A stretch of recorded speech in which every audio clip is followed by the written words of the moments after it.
Mapagpalang gabi po sa inyong lahat na ngayon ay makikinig sa programa ng Church of God's Miracles, Jesus is the Answer. At ako po ang kakasangkapanin ng Panginoon upang magpahayag ng kanyang mga salita, Alice Serrano po. Salamat po sa mga buhay nyo at patuloy kong hinihiram ang inyong pandinig upang ikiling, ilaan ang oras sa mga sandaling ito. Tayo po muna ay manalangin. Aming Panginoon na nasa langit, Diyos amang makapangyarihan sa lahat. Sa oras pong ito, kami po ay nagpapakumbaba sa iyong harapan at patuloy na pinasisiyasat sa iyo ang aming mga puso. Ano man po yung nagawa naming kasalanan, mga pagkukulang, Ama, patawarin mo po kami. Linisin mo po kami sa pamamagitan ng dugong banal ni Kristo Jesus. Salamat po, Panginoon, na sa gabing ito, malaya kaming makadudulog sa trono mo at patuloy na makakaulayaw ka sa Espiritu at katotohanan. Salamat po, patuloy na makapagsalitang tuwiran ang banal na Espiritu sa bawat tagapakinig at ako din na iyong lingkod. Maraming salamat, Panginoon. Ikaw ang Diyos na magpakahayag at patuloy na gumawa ng himala sa buhay ng bawat isa at sa mga taong makikinig ngayon. Salamat po sa iyo ang pinakamataas na papuri, parangal, pagluwalhati at pagsamba sa makapangyarihang pangalan ni Jesus. Ito po aming dalangin. Amen. Amen. Purihin ang Panginoon. Salamat sa Diyos na tayo ngayon ay mag-aaralan. Alam niyo po, marami tayong pinagdaanan. Nitong nakakaraan ay may mga lindol na naganap, mayroong bagyo, maging sa Kamaynilaan ay naranasan, hindi lang mga probinsya. Pero salamat sa Diyos dahil tunay ngang ang pag-iingat ng Diyos ay ating nakakamtan. At alam nyo, sa mga ganitong mga pagkakataon, marami po dyan tao ang inaatake ng depression. Mayroong hindi mapagkatulog dahil sa karanasan, sa mga pangit na panahon. At yung iba naman ay nagkakaroon ng nervous breakdown. Marahil talagang bunga ng labis nating pag-iisip at pag-alala, maging ang pangamba at pagkatakot ay nagdudulot sa atin ng mga bagay na ito. Pero naniniwala po ako na ngayong gabi sa ating pong pag-aaral, sa ating pakikinig ng salita ng Diyos ay may matututunan po tayo at patuloy na magiging matalino po tayo sa pamumuhay na ito. Atin pong tatalakayin ay kung paano magkaroon ng stress-free life. Kahit pa nakikita natin yung mga problema o mga nararanasang mga pagkakasakit o mga kakulangan sa buhay. Paano ba mamuhay ng buhay na walang stress?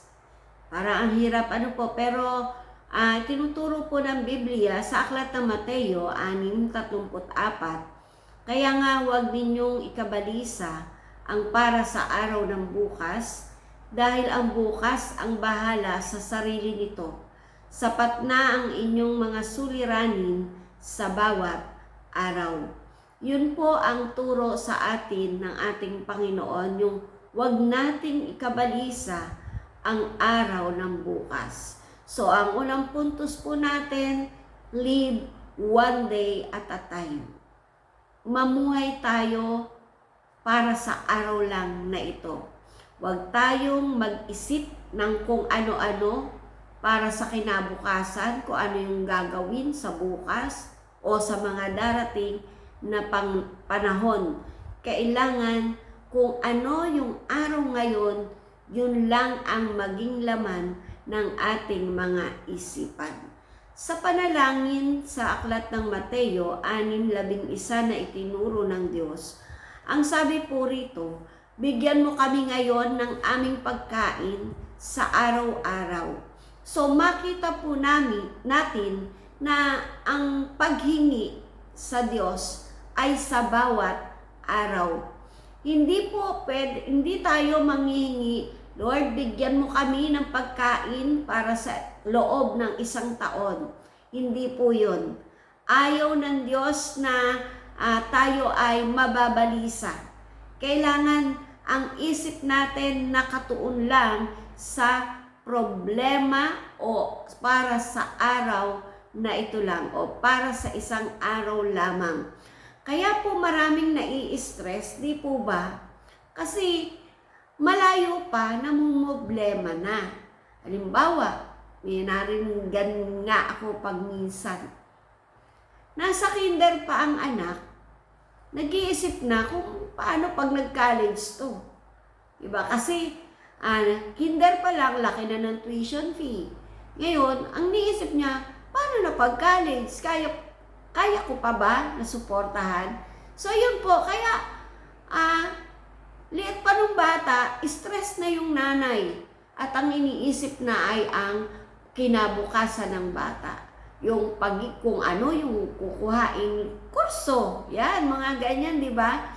So, yun po. Pero para hindi tayo ma-stress, kung ano yung araw na ito, yun lamang po ang maging laman ng ating isipan. Yun lang ang ating problemahin sa araw na iyon. Sabi nung binasa natin, hayaan natin na ang bukas, sabi doon, balikan ko lang po, dahil ang bukas ang bahala sa sarili nito. So, pabayaan natin yung para bukas, doon na siya na yung mag-isip yung para bukas. Tayo, ang iisipin natin ay yung sa araw lang na ito. Sa Mateo 6:26 at 33 ang aking babasahin. Sabi po rito, masdan ninyo ang mga ibon, hindi sila nagtatanim ni umaani man o kaya'y nagtitipon sa kamalig. Ngunit pinapakain sila ng inyong amang nasa langit. Hindi ba't higit kayong mahalaga kaysa mga ibon? So dito po pinapaunawa ng talata na kung ang mga ibon na yan ay kumakain, nakakaraos sa bawat araw, ang sabi po doon, higit bang mahalaga ang ibon kaysa sa atin? At naniniwala po ako na mas mahalaga tayo kaysa ibon dahil tayo po ay nilikha ng Diyos ayon sa kanyang wangis. So, sabi po sa talatang 33, ngunit higit sa lahat, pagsikapan ninyong kayo'y pagharian ng Diyos at mamuhay ng ayon sa kanyang kalooban at ibibigay niya sa inyo ang lahat ng inyong pangangailangan. So dito po ang susi para hindi po tayo nababalisa o para may katiyakan na talagang ang araw na ito ay susunduan ng ating Panginoon. Ang payo po ng Biblia, pagsikapan nating pagharian tayo ng Diyos. Yun po yung ating gagawin. Sikapin natin na ang relasyon natin sa Panginoon ay mainam. Na ang Diyos na nasa puso, ang nasa puso natin ay ang Diyos. Yun po yung sabing pagsikapan natin na pagharian tayo ng Diyos. At sabi doon, mamuhay ayon sa kanyang kalooban. So, kalooban ng Diyos na sa araw-araw ay katagpuin niya ang bawat pangangailangan natin. Hindi kailanman ninais ng Diyos na tayo ay magkukulang. Ang sabi niya, Kung si Jesus o ang Diyos naghahari sa puso natin, pinagsisikapan nating mamuhay sa kanyang kalooban, ang sabi po, ibibigay niya ang lahat ng ating pangangailangan. Lahat ng pangangailangan natin, mga kapatid, mga minamahal kong tagapakinig, ay nasa ating Panginoon. Ang sabi po sa talatang 32 na nilakdawan ko kanina, alam ng inyong Ama na nasa langit na kailangan ninyo ang lahat ng iyan. Kapatid, kung may mga pinoproblema ka, kung meron kang mga dala-dala sa dibdib mo, o meron kang malalim na kaisipan patungkol sa mga nagaganap, alam nyo ang sabi, alam ng ating Amang nasa langit na kailangan natin yan. Kapag kailangan, ibibigay. Di po ba ang mga magulang, kapag kailangan ng anak, ibinibigay kahit hindi hinihingi? Lalong higit ang ating Ama sa langit, sapagkat siya ay Diyos na mabuti, walang maliw kung umibig, at laging handang tumulong.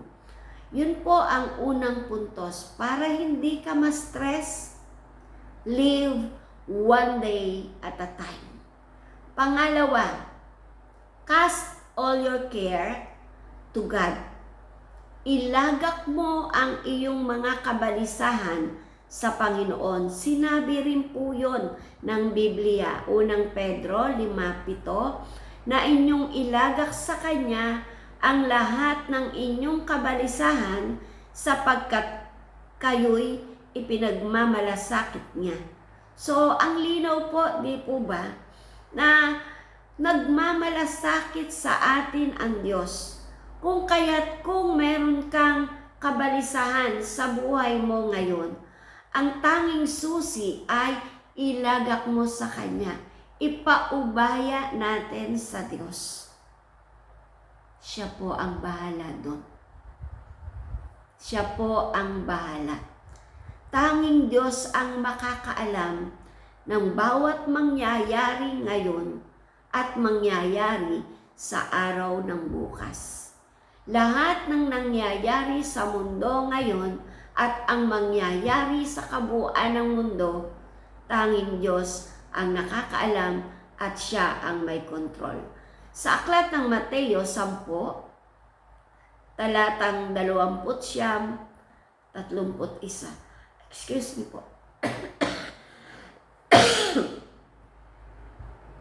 Hindi ba't ipinagbibili sa halaga ng isang salaping tanso ang 2 maya? Gayunman, kahit isa sa kanila hindi nahuhulog sa lupa, kung di kalooban ng inyong Ama. At kayo, maging ang buhok ninyo'y bilang niyang lahat. Kaya huwag kayong matakot, higit kayong mahalaga kaysa maraming maya. So, makita po natin dito na yung sinabi dito na yung maya o yung mga ibon, no, kahit yung pagkahulog nila sa lupa, hindi magaganap kapag hindi kalooban ng Diyos. Ano po yung nais ipakita dito ng talata? Na tunay nga yung sinabi ko kanina, kontrolado ng Diyos ang lahat ng bagay. Ang lalong matindi ay ito. Yung sinabing bilang ng Diyos maging ang buhok natin. Grabe, ano po? Siguro sa tao walang makakabilang ng ating buhok. No, lalo na't malago ang buhok. Siguro kung ilan-ilan na lang yung buhok, mabibilang, pero bira po yung ganon, ano po. Ang gusto pong ipaunawa dito, kung bilang ng Diyos ang ating buhok, lalong alam niya yung ating mga kabalisahan. Lalong alam niya yung mga bagay na pinag-aalala mo ngayon. Alam ng Diyos ang pinoproblema mo sa araw na ito. Ang itinuturo po sa atin, ilagak mo sa Diyos. Alam mo kapatid, hindi talaga natin kaya na ano ba tawag doon? Na ating ipagmalasakit ang sarili nating buhay. Kahit anong ingat natin sa buhay natin,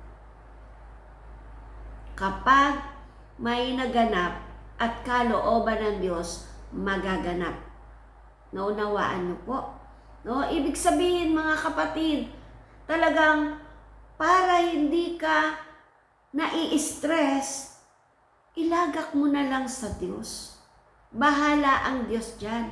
Hayaan mo siya ang mag-manage para sa'yo. Kaya nga, sabi doon, paghariin sa ating buhay ay ang Diyos. Kasi kapag siya ang hari, siya ang mamamahala. Ang sabi sa aklat ng Juan 10:28, sorry po, binibigyan ko sila ng buhay na walang hanggan, kailanman hindi sila mapapahamak, at hindi sila maaagaw sa akin ni numan. Ang ganda po, di po ba? Sabi, hindi tayo mapapahamak. At sabi pa, hindi tayo maaagaw ng sinuman. Kung ang ating buhay, ang ating buong pagkatao nakalagak sa Panginoon, walang kapahamakan. Yung mga pag-aalala mo, bahala ang Diyos dyan. Sabi, hindi sila maaagaw ni numan sa akin. Nasa pag-iingat tayo ng Diyos. Hindi tayo susukuan ng Diyos. Naunawaan po? Ganon kabuti ang ating Diyos. Sabi nga niya hanggang pagtanda eh. Okay, basahin po natin. Isayas 46:4. Ako ang inyong Diyos. Iingatan ko kayo hanggang sa pumuti ang inyong buhok at kayo'y tumanda. Kayo'y nilikha ko, kaya tungkulin ko na kayo'y iligtas at tulungan. O grabe, intindi nito ha. Napakalinaw. Alam nyo, nakakatuwa si Lord. Sabi, tungkulin ko na kayo'y iligtas at tulungan. Bakit? Sabi, siya ang may likha sa atin. So alam nyo, di ba bawat pag-aari ninyo o natin, hindi natin pinababayaan. Maingat natin tong ginagamit o kaya ay tinatago. Di ba? Hindi natin basta-basta ilalagay sa mga lugar na ikapapahamak. Naunawaan po. Di ba?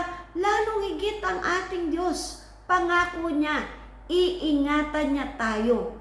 Ayan, kung ikaw ay nag-aalala sa ngayon, nai-stress ka kasi almost puti na yung buhok nyo katulad ko. Diba na pag matanda na ay, naku, konting panahon na lang ilalagi sa mundo. Huwag mong stressin ang sarili mo kung hanggang kailan ka lalagi sa mundo. Kasi ang pwede lang bumawi ng buhay ay ang Diyos.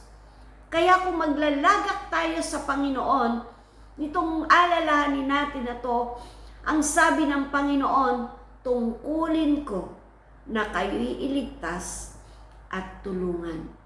So makita po natin doon na yung pagmamalasakit ng Diyos, gagawin at gagawin niya sapagkat tungkulin niya yun sa atin. Mahal tayong lahat ng Diyos. Hindi tayo ipapahamak ng ating Diyos. Yung sobra mong pag-iisip, kapatid, o sino ka man na nakikinig, yun yung nagdudulot ng sakit eh. Yun yung minsan ikinababahala ng ating buong pagkatao. Yung stress na yun yung nagpapa-stress sa atin. Kaya tigilan na natin yung yung pag-iisip ng mga bagay-bagay, paano mo iaagdon ang buhay mo o ang anak mo o ang kabuhayan nyo. Bahala ang Diyos dyan. Amen? Amen? No? Hayaan mo Diyos ang maghari. Hayaan mo ang Diyos ang mag-manage. Yun po yung ikalawang puntos. Ilagak mo sa Diyos. Ano mang isipin, ano mang alalahanin, ilagak mo sa Diyos. Huwag mo nang pag-isipan pang mabuti. May Diyos na tutulong sa atin. Pangatlo, sabi doon, live through the leading of the Holy Spirit. Mamuhay tayo sa pangunguna ng banal na Espiritu. Mga awit, 143:10. Turuan mo akong gumawa ng iyong kalooban sapagkat ikaw ang aking Diyos. At ang iyong espiritu ay mabuti, patnubayan mo ako sa lupain ng katwiran. So yung pa po, yung para hindi ka ma-stress, no? Asahan mo yung pamamatnubay ng banal na espiritu. Kung saan ka niya gustong dalhin, sunod lang. Kung ano yung kalooban ng Diyos, gawin mo lang yung kalooban niya. Kasi hindi naman niya tayo dadalhin dun sa maling landasin. Kaya, lagi mong sasangguniin ang banal na espiritu. Sa aklat ng Kawikaan 16:9, ang tao ang nagbabalak, ngunit si Yahweh ang nagpapatupad. So yun, kahit anong plano mo, kapag di niloob ng Diyos na ito ay maganap, hindi magaganap. Ang Diyos lang ang pwedeng magsakatuparan. Kaya nga, hingin mo yung pamamatnubay ng ating Diyos para yung mga pinlano mo na sang-ayon sa kalooban ng Diyos ay magkaroon ng kaganapan. Sa awit, 111:1, mapalad ang mga taong malinis ang pamumuhay. Kautusan ni Yahweh ang sinusunod araw-araw. So dito po tayo inaakay ng banal na espiritu. Kung siya yung gagawin nating patnubay, dadalhin tayo ng Diyos sa malinis na pamumuhay. Ililid tayo ng Espiritu ng Diyos para masunod ang utos ng Diyos sa araw-araw. Naunawaan po. Kaya sa pamumuhay, sa bawat araw, hingin ang patnubay at pangunguna ng banal na espiritu. Sabi sa awit, 111:165, dakilang kapayapaan ang tinatamo nila na nagsisiibig ng iyong kautusan at sila'y walang kadahilanang ikatitisod. So yun po, kung ating minamahal ang mga utos ng Diyos at minamahal natin o iniibig nating maging sunod-sunuran sa ating Panginoon, kapayapaan ang ating matatamo. At kailanman, hindi ka madadapa, hindi ka matitisod. Kapatid, ang lahat ng yun, sinasabi ko para maging stress-free ang buhay natin, ay makakamit mo kung ikaw ay mayroong Jesus sa iyong buhay. Kung si Jesus ang hari ng iyong buhay. Kapag may Jesus sa puso, you can live one day at a time. Mayroon kang paglalagakan ng iyong mga alalahanin. At mayroong banal na espiritu papatnubay sa ating pamumuhay. Amen? Amen. Kaya nga po, sikapin po natin na maghari si Jesus sa ating mga buhay. Ang sabi po dito, sa Kolosas, huling talata na po, 1:27.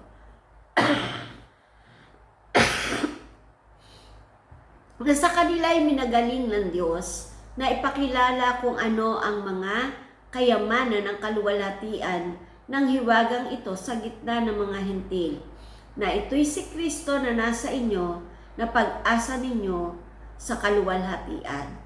So, andito po ang pagkalinaw na kay Jesus ang ating pag-asa, at ito po ay gaganapin ng ating Panginoon. Pag kay Jesus, buhay ang ating pag-asa. Amen? Amen. Kaya nga po mga kapatid, sikapin po natin, hanapin po natin ang kaharian ng Diyos, paghariin natin siya sa ating buhay, at mamuhay tayo ayon doon sa kalooban ng Diyos, kung ano yung inuutos ng Diyos, at mamuhay kang walang kabalisahan, puno ng kapayapaan. Tayo po ay manalangin.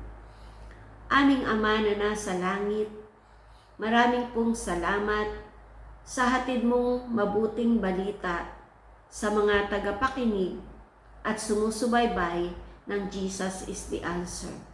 Salamat na tunay nga po ang aming pinapangarap ay yung stress-free life. Napakasarap mamuhay na walang mga iniisip ng kung ano-ano, kundi nagpapatuloy ang buhay na ang inaasahan at pinagtitiwalaan ay ikaw. Salamat po, Panginoon, yamang napag-alaman ng aking mga kapatid etong bagay na ito, nawa po ay mai-apply nila sa kanilang pang-araw-araw na buhay upang malesen na yung mga nadadala sa hospital o yung mga nagkakasakit. Lord, salamat. Salamat dahil kahit kailan hindi mo ninais na kami ay nandoon sa kasakitan. Hindi mo ninais na kami ay nade-depress, kundi ang gusto mo maginhawang buhay para sa aming lahat. Kaya salamat po sa panahon ito, maraming pinagdaanan ang aking mga kapatid, yung mga kababayan. Panginoon, tulungan mo at turuan sila na walang ibang asahan kundi ikaw. Walang ibang hinga ng tulong kundi ikaw lamang po. Salamat po, Ama, hindi maikli ang iyong kamay upang arugain ang mga napinsala ng bagyo. Ikaw ang Diyos na umalo sa kanila, at ikaw ang Diyos na patuloy na mag-sustain, Panginoon, ng mga pangangailangan po nila. Maraming po salamat, Panginoon, kahabagan mo ang bawat naapektuhan ng nagdaang bagyo. Ikaw ang Diyos na patuloy na magpaunawa na meron ka pong kayang gawin sa kanilang mga buhay. Lumapit lamang sila sa iyo ng buong katapatan. Maraming po salamat, Panginoon. Pagpalain mo po lagi ang mga kapatid na nakikinig, anuman yung kanilang kahilingan, ay patuloy na ikaw ang Diyos na tumugon kung ito po isang ayon sa iyong kalooban. Ikaw ang Diyos na maghari sa bansang Pilipinas. Ikaw ang Diyos na maghari sa bawat probinsya. Ikaw ang Diyos na maghari sa bawat syudad. Ikaw ang Diyos na maghari sa bawat tahanan. Sa iyo po ang pinakamataas na papuri, parangal, pagluwalhati at pagsamba sa pangalan ni Jesus. Ito po aming dalangin. Amen. Amen. Shalom everyone. I love you po.